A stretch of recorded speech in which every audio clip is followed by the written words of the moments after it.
আমাদেরকে বেতন দিবে, কিন্তু আমাদেরকে বেতন না দিয়ে এমন টাইমে বেতন দিছে, হাফ বেতন দিছে, আমাদের বেতন উড়াইতে পারি নাই, আমাদের গাড়ি উড়াইতে যাওয়ার মতন কোনো পরিস্থিতি নাই। এই বেতনের কথা কইলে তারা কথা তোমরা যাদেরকে অভাবী সংসার তোমরা বার হয়ে যাও, যাদেরকে থাকতে পারবে কিছু কথা বললে আমাদেরকে বার করে দেয়। আমাদের এই ছেলেটা দেখে 2 মাস আগে জুতা দিয়ে পিটাইছে, এই ছেলেটা জুতা দিয়ে পিটাইছে বিনা দোষে। আপনারা কি করতে হাজি স্যার আমাদের কি করতেছেন? আমরা দাবি করছি যে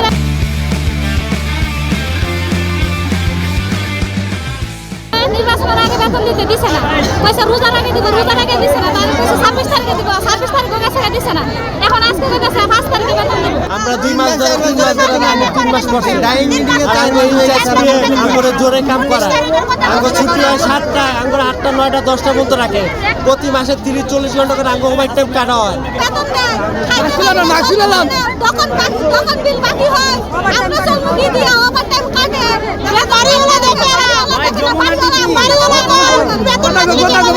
বেতন চাইতে গেলে অনেক গালিগালাজ করে, আমাদেরকে বাড়ি করে দিতে চায়। তারপরে কিছুদিন আগে কিছু শ্রমিক বাড়ি করে দিতে বেতন ছাড়াই,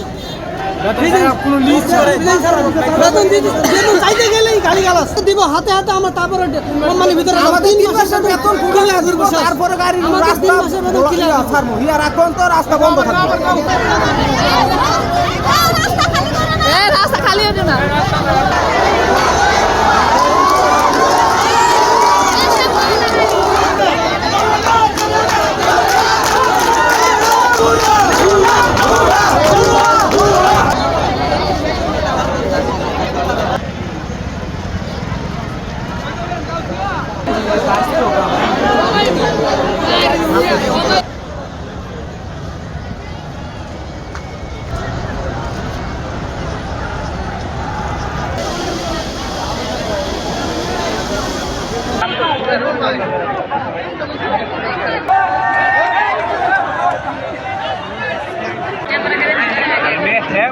ভিতরে ঢুকতে দেয় না।